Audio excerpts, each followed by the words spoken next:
శ్రీమాత్రే నమ. జయ గురు దత్తాత్రేయ నమ. ఈ వీడియోలో మనం వృషభ రాశి వారికి 2025వ సంవత్సరం నవంబర్ నెల మాస ఫలితాలు తెలుసుకుందాం. ముఖ్యంగా ఈ నెల ప్రారంభంలో ఉన్నటువంటి గ్రహస్థితి వృషభ రాశి వారికి చాలా అనుకూలంగా మారడం జరిగింది. చాలా కాలంగా మీరు చేస్తున్నటువంటి ప్రయత్నాలు దాని యొక్క ఫలితాన్ని మీరు ఇప్పుడు పొందబోతున్నారు. అయితే గత కొంతకాలంగా మీకు వృషభ లగ్నానికి లేదా వృషభ రాశికి యోగకారకుడైనటువంటి శని భగవానుడు 11వ స్థానంలో ఉన్నాడు. అయితే శని 11వ స్థానంలోకి వచ్చినప్పటికీ కూడా అంటే సుమారు ఇప్పటికీ ఒక 6 నెలలు 7 నెలల పైనే లాభస్థానంలోకి శని భగవానుడు రావడం జరిగింది.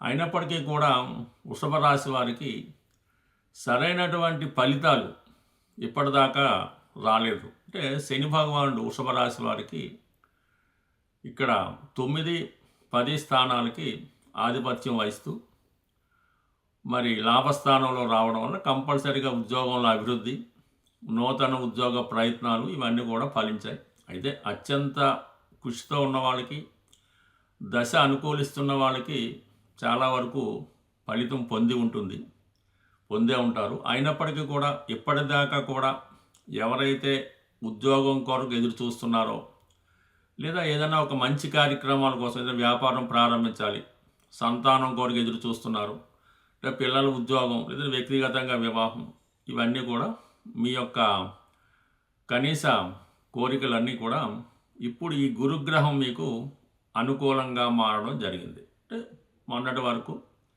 ఉన్నటువంటి గురువు ప్రస్తుతం ఇంచుమించుగా మనకి నవంబర్ నెలంతా కూడా మీనరాశిలోకి మారడం జరిగింది. అతిచార ద్వారా కొన్ని రోజుల పాటు సుమారు ఒక 50-60 రోజుల పాటు అదే భావంలో అదే స్థానంలో ఉంటూ కొన్ని ప్రత్యేకమైనటువంటి ఫలితాలు మీకు ఇవ్వడానికి సిద్ధంగా ఉండడం జరిగింది. అంటే గురువు ఎప్పుడైతే మీకు ఈ కర్కాటక రాశిలో ప్రవేశించాడో మీనరాశిలో ఉన్నటువంటి శని భగవానుడితో కోణ దృష్టి ఏర్పడింది. ఈ కోణ దృష్టి ఎప్పుడైతే అంటే ఒక విధంగా చెప్పాలంటే లాభస్థానంలో ఉన్నటువంటి శని భగవానుడిని గురుగ్రహం జీవకారకుడు అత్యంత శుభగ్రహమైనటువంటి గురు వీక్షణ రావడంతో శని భగవానుడు మీకు పుణ్య కార్యక్రమాలు శుభ ఫలితాలు ఇవ్వడానికి యాక్టివేట్ అవ్వడం జరుగుతూ ఉంటుంది. అంటే ఇప్పుడు మీకు శని యొక్క భావకారకత్వాలు 9, 10 భావకారకత్వాలు, దాంతోపాటు గురువు ఏ భావాలకు కారకత్వం వహిస్తూ ఉంటాడు. ధనకారకుడు, సంతానకారకుడు, అదృష్టానికి కారకుడు, అలాగే మంచి ఆరోగ్యానికి, విజ్ఞానానికి, జ్ఞానానికి కారణమవుతూ ఉంటాడు.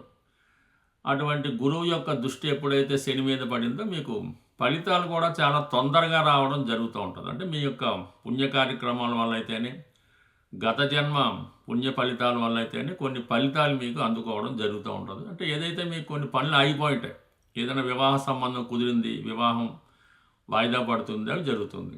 ఉద్యోగ ప్రయత్నాలు చేస్తున్నారు, దగ్గరగా వచ్చి మిస్ అవుతుంది, ఆ ఉద్యోగ ప్రయత్నాలు చాలా వరకు ఫలిస్తాయి. దాంతోపాటుగా దశమ భావంలో రాహు ఉన్నాడు.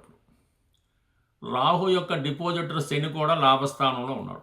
అంటే దశమ స్థానంలో ఉన్నటువంటి రాహు యొక్క ఫలితాలు కూడా ప్రస్తుతం గురువు యొక్క అనుగ్రహంతో పొందబోతున్నారు. అయితే మీరు ఏదైనా ఒక సినిమా ఇండస్ట్రీలో ఉన్నారు, ఒక సాఫ్ట్వేర్ రంగంలో ఉన్నారు, ఏదైనా ఒక పెద్ద సంస్థ స్థాపిద్దాం అనుకుంటుంటే కంపల్సరీగా మీకు ఆ ప్రయత్నాలు ఫలిస్తూ ఉంటాయి. ఎక్కువగా వృషభ రాశికి శుక్రుడు అధిపతిగా ఉంటాడు. ఆ శుక్రుడు చాలా వరకు కళలకి, కోరికలకి, వివాహానికి, స్త్రీలకి, భార్యకి, ఖరీదైనటువంటి కంఫర్ట్స్కి కారణమవుతుంటాడు. ఇవన్నీ కూడా మీకు ఈ సమయంలో అన్నీ సరైనటువంటి స్థితిలో గ్రహాలు రావడంతో మీకు అనుకూలంగా రావడం జరుగుతూ ఉంటుంది. అదృష్టవశాత్తు ఈ నెల ప్రారంభంలో అంటే ఇంచుమించు మనకి 3వ తారీఖు దాకా ఈ శుక్రగ్రహం కన్యారాశిలో ఉంటూ శని యొక్క దృష్టి పడుతుంది. సో దీని ప్రభావం వల్ల ఏమవుతుందంటే ఎవరైతే ఈ రాశిలో స్త్రీలు ఉంటారో వారికి ఏదో విధంగా ఉద్యోగ ప్రయత్నాలు ఫలిస్తాయి. మీరు ఏదైనా ఒక పదవి కోసమో ఒక రంగంలో ప్రవేశించడానికో చేసే ప్రయత్నాలు కూడా ఫలించే అవకాశం ఉంది. అంటే ఏదైనా మీరు ఒక రాజకీయ రంగంలో ఉంటే రాజకీయాల్లో ప్రవేశించాలి, లేదంటే సినిమా రంగంలో ప్రవేశించాలి, లేదంటే కొత్తగా ఉద్యోగంలోకి వెళ్ళాలి, లేదంటే ఈ సాధారణంగా వృషభ రాశి వారికి ఈ వ్యవసాయ సంబంధించింది, ఫుడ్ సంబంధించింది కూడా అనుకూలిస్తాయి. కాబట్టి సాధారణంగా ఈ రాశిలో జన్మించిన స్త్రీలు కూడా ఒకరి మీద ఆధారపడకుండా స్వతంత్రంగా బతకాలి, స్వతంత్రంగా ఉండాలి అన్నటువంటి ఆలోచనతో ఉంటారు.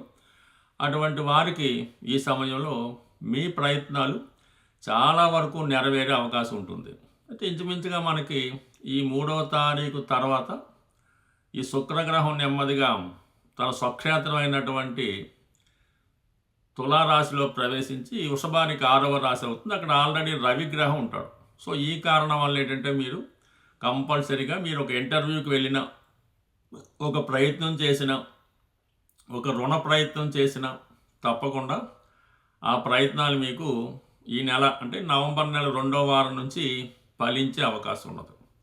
సో ఇవన్నీ కూడా మీకు అనుకూలంగా ఉన్నప్పటికీ కూడా సప్తమ స్థానంలో ఈ నెలంతా కూడా కుజగ్రహ సంచారం జరుగుతుంది. అంటే కుజుడు ఒక విధంగా సప్తమ స్థానంలో ఉంటూ వ్యయాధిపతిగా సప్తమ స్థానంలో ఉండడం వల్ల ఏంటంటే ఏదో విధంగా మీరు ఏదైనా కలిసి వ్యాపారం చేస్తుంటే మీ యొక్క పార్ట్నర్సు అంటే ఉద్యోగంలో మీ సహ ఉద్యోగులు, మీ కింద పనిచేసే ఉద్యోగుల వల్ల కొన్ని ఇబ్బందులు ఎదుర్కోవడం జరుగుతూ ఉంటుంది. అలాగే భార్యాభర్తల మధ్య ఉన్నటువంటి విభేదాలు చాలా వరకు హై పొజిషన్కి అంటే పీక్ పొజిషన్కి వెళ్ళిపోయే అవకాశం ఉంటుంది. అంటే ఇక్కడ ఎక్కడ ఎలా ఉంటుందంటే వీళ్ళ యొక్క ఐడెంటిటీ కోసం పోరాడుతూ ఉంటారు. ఒకరి మీద ఒకరు ఆధిపత్యం సాధించాలనే ప్రయత్నం జరుగుతూ ఉంటుంది. ఎవరు గొప్ప అంటే ఎవరు గొప్ప అనే ప్రయత్నంలో ఒకరి మీద ఒకరు ఆధిపత్యం సాధించాలనే ప్రయత్నంలో వీళ్ళు పోటీ పడుతూ ఉంటారు. ఈ పోటీ పడంలో చిన్న చిన్న విషయాలు పెద్ద చేసుకొని అవి చాలా వరకు ఇబ్బంది కలిగే అవకాశం ఉంటుంది. అయితే ఏదైనా ఇక్కడ సప్తమ స్థానంలో ఉన్నటువంటి కుజుడిపై కూడా అటు గురువు యొక్క దృష్టి పడడం వల్ల చాలా వరకు కొంత అభివృద్ధి మీ జీవిత భాగస్వామికి కూడా లభిస్తూ ఉంటుంది. అంటే వాళ్ళు ఏదైనా ఒక వ్యాపార రీత్యానో ఉద్యోగ రీత్యానో వేరే ప్రాంతం వెళ్ళటం, ఆ కారణం వల్ల కూడా కొంత ఎడబాటు కూడా వచ్చే అవకాశం ఉంది. బట్ ఏదైనా భార్యాభర్తలు ఇరువురు చాలా బిజీగా ఉండడం వల్ల ఒకరి కష్టాలు ఒకరు తెలుసుకోలేకపోతుంటారు. కొంతవరకు ఈ సర్దుబాటు దూరంలో వెళ్ళడం వల్ల కంపల్సరీగా ఆర్థిక పరంగా బాగున్నప్పటికీ కూడా చిన్న చిన్న ఇబ్బందులు రావడం జరుగుతూ ఉంటుంది. ఇది చాలా వరకు ఒకరికి లోన ఆనందంగా ఉన్న బయటికి ఇబ్బందికరంగా కలుగుతూ ఉంటుంది. దీన్ని ఈ కుజుడి నెలంతా కూడా సప్తమ స్థానంలో ఉండి దాని తర్వాత కూడా అష్టమ స్థానంలోకి వెళ్ళటం. ఏదైనా వృషభ రాశి వారు మిగతా విషయాలు ఎలాగున్నా సరే ఈ జీవిత భాగస్వామి భార్యాభర్తల బంధువులో కొద్ది కాలం పాటు సర్దుకుపోవలసి ఉంటుంది.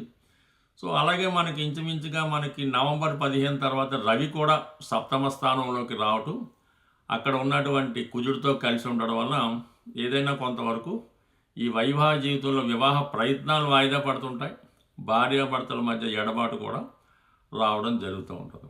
సో ఇవన్నీ సర్దుబాటు చేసుకోవడానికి ముఖ్యంగా ఈ రాశివారు మరి ప్రతి మంగళవారం కూడా సుబ్రహ్మణ్య స్వామి ఆలయం దర్శించి సుబ్రహ్మణ్య స్వామి వారికి అభిషేకం చేయించుకోవాల్సి ఉంటుంది. ఎక్కువగా బెల్లం పానకంతో కానీ అలాగే తేనె మొదలగు ద్రవ్యాలతో అభిషేకం చేయించుకోవడం, మంగళవారం రోజు కొంతవరకు నియమంగా ఉండడం మంచిది. అలాగే రాహుగ్రహం కూడా మనకి అనుకూలంగా ఉండాలంటే అమ్మవారిని కంపల్సరీగా ఆరాధించవలసి ఉంటుంది. ఎక్కడైనా మరి చండీ హోమం జరుగుతున్నా అమ్మవారి దేవాలయంలో చండీ హోమం చేసినట్టు పాల్గొనడం, ఏదైనా అమ్మవారికి సంబంధించిన కార్యక్రమాల్లో పాల్గొనడం వల్ల ఏదైనా ఒక జీవితంలో ప్రశాంతంగా ఎటువంటి ఇబ్బందులు లేకుండా ఎటువంటి గొడవలు లేకుండా ఉండాలంటే అటు రాహుగ్రహ అనుగ్రహం అటు కుజగ్రహ అనుగ్రహం కావాల్సి ఉంటుంది. ఈ రెండు మనం సంయుక్తంగా పొందాలంటే అటు అమ్మవారిని అటు సుబ్రహ్మణ్య స్వామిని పూజించవలసి ఉంటుంది.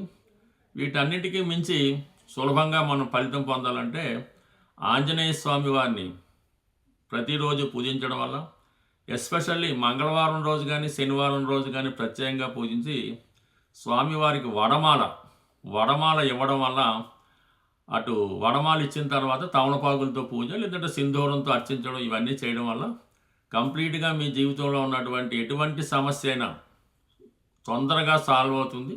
అలాగే విజయ అవకాశాలు కూడా ఎక్కువగా పెరుగుతూ ఉంటాయి. స్వస్తి.